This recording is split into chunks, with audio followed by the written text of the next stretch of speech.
President William Ruto on Monday accused the Ford Foundation, an American non-governmental organization, of financing the recent anti-government protests in Kenya. While addressing Kenyans at Keringet Market in Nakuru County, Ruto talked tough, reiterating the need for peace in Kenya and proceeded to claims that some parties were huge beneficiaries of the protests in Kenya. Now, the president alleged that the parties in question had been funneling funds to undignified groups in Kenya to stage protests and destabilize the country.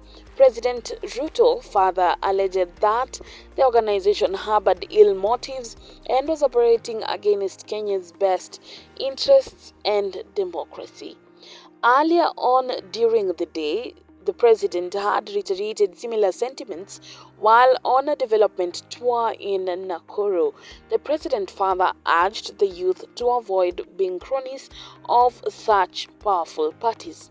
Incidentally, the president's remarks follow those of the government's spokesman, Eacj, made on June 22nd, where he claimed that some international players were involved in funding the protests.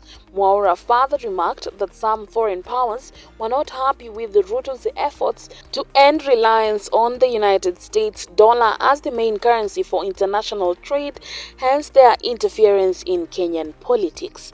The government had on July 3rd indicated that the police were investigating 6 politicians, a businessman, and 2 non-governmental organizations believed to be financing the protests. Among those being investigated were a politician from Rift Valley, 3 from Nairobi, 2 from Central Kenya, and a businessman based in Rift Valley, and of course 2 NGOs, which one was a local one and of course the other one was international, were also being investigated as well.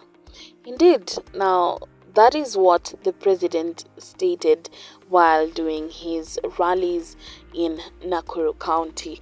Well, of course, that's what we had for you. If you really have a comment upon this story, be sure to leave that down on the comment section below. In the meantime, I'm your girl, as you very well know, Jojo Tai.